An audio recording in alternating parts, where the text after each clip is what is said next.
یو چې دی د تارو رامبیلی کباب ډیر زیات مشهور دی.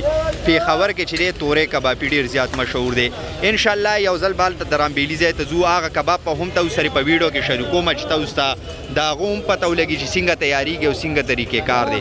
او دا تورې کبابي پارسل هم تیاری د ښه وګورئ.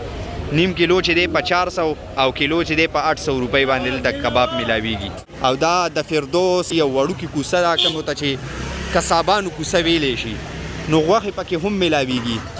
چایانې، مسالې، تیلونه، صابونونه، دغه قسمه سامانونه چې دی پکې ملاویږي. السلام علیکم، ستړي مشئ، په خیر راغلی دوستانو. منصف خان یو ځل بیا ستاسو په خدمت کې حاضر شوم. دا وخت پیښور فردوس کې موجود یم او دا مخامخ کوسه تاسو ته ښکاري دي ته کسابانو کوسه ویلی شي. په دې کې مختلف مسالې، شړشمو تیل او غوښې چې دی اویلیبل وي او دلته د هغې ګاک راځي او دلته نه دا سوداګانې الي په هول سیل کې هم او مناسب ریټونه چې دی دلته کې چلیږي. پیښور ښار کې چې دی هر یو شیز په واره باندې ملاویږي. بیا چې کلي علاقو ته چې دی خلک یو سی پرچون باندې بیا په خرڅوي، نو هغې کې بیا هغوی ته ګټې مټې پاتې کېږي. په دې بازار کې به زه ګرځم انشاءالله د خجي له خیر سره دا زه روان شوم. دلته که تاسو وګورئ دا شړشمو تیل، ښکلي شړشمو تیل دلته دا ډرمونه دي، دا وګورئ دې نه دا بوتلې ډکوي له خیره سره دلته کې ماشاءالله تاسو کتی شئ. او ریټ تپوس به مونږ کوو. کاکاجي شړشمو تیل کیلو په څو دي؟ 1580.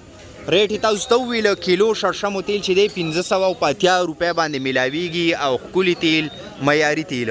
دلته که تاسو وګورئ مختلف مساله جات چې دی دلته کې پراته دي ماشاءالله تاسو کتی شئ. دې خوا هم که وګورئ دا شړشمو تیل، نو بس دلته کې چې دی همدا ریټونه چلي. انشاءالله په دې بازار کې به زه ګرځم، که نور څه داسې مخې ته راله د هغې ریټونه به هم تاسو سره شریکوم او تاسو به انشاءالله برپور مزه واخلئ.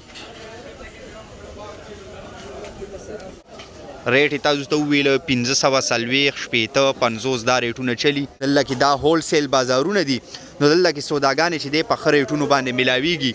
بیا کلي علاقو ته خلک وړي، دلته خلک راځي که نه دا واړه واړه دکانداران، دا کلي علاقو کې چې کوم دکانداران دوی دلته کې راځي او په هول سیل باندې سوداګانې الي، هغه بیا کلي کې چې دی وړي او په ګټو یې خرڅوي. دلته کې دا غوښې ملاویږي، کسابانو کوسه دې ته ویلی شي. سحر کې ټول خلک وایي چې رشونه ډېر زیات دي دلته کې.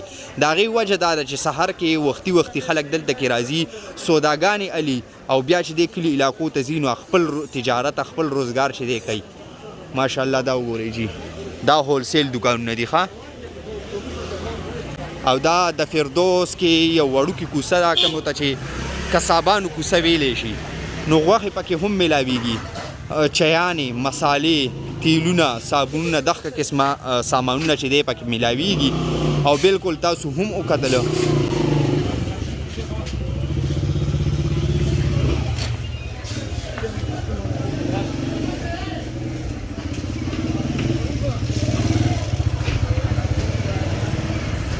ماشاءالله دا وګورئ دې سامانونو ته. او دا د بازار اخیری ځای ته زه راورسېدم، په کوم ځای چې بازار ختمیږي، نو انشاءالله مخامخ چې کوم سړک ته اوس ته ښکاري ګاډي پرې روان دي، دا د دې سړک مناظر به هم تاسو ته ښیم چې تاسو ته اندازه وشي چې دا کوم بازار کې زه دا وخت راغلم او په کوم بازار باندې ما تاسو سره خبرې وکړې. او دوستانو آخر کار چې دی د فردوس مین روډ ته زه راووتلم او بالکل د دې روډ دا مناظر هم تاسو وګورئ. مخامخ که تاسو وګورئ دا میټرو سټیشن دی جي، رش کافي زیات دی او د ماسپښیني ټیم دی، د خوراک سکاک او د روټۍ ټیم دی، نو بس بالکل دلته کې چې دی سپیشل او مشهور کباب هم ملاویږي. کوم ته چې ویلی شي تورې کبابي، دا په فردوس کې موجود دی او دا کباب تاسو وګورئ دا وخت چې دلته تیاریږي ماسپښیني ټیم دی، د روټۍ ټیم دی، نو بالکل دلته کې خلک راځي او دا کباب چې دی ډېر په شوق او ډېر په مینه باندې خوري.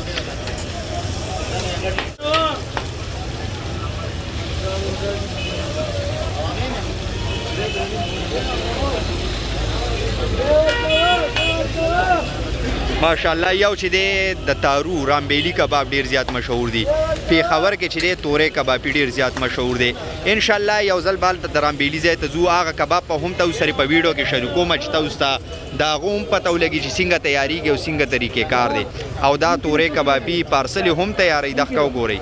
نیم کیلو چې دی په 400 او کیلو چې دی په 800 روپۍ باندې د کباب ملاویږي. بلکې ته زه خبره وکړم دې کبابو کې چې دی دا نلې هم اچوي سپیشل نو د دې د وجې چې دی دا ډېر زیات مشهور دی او خلک یې ډېر زیات خوښوي او ډېر په مینه یې خوري.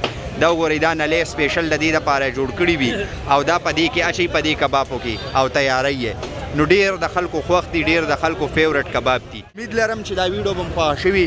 که ویډیو م خوښه شوي ویډیو لایک کوئ، شیر کوئ، پیج د سره مست فالو کوئ چې داسې ښکلې او زبردستې ویډیوګانې تاسو ته نورې هم د کتو دپاره میلاویږي. اوس به زه تاسو نه په دې ویډیو کې دلته اجازت غواړم. انشاءالله یو ځل به بیا په یو نوي او ښکلي ویډیو کې تاسو سره مخامخ کېږم. د لوی الله په امان.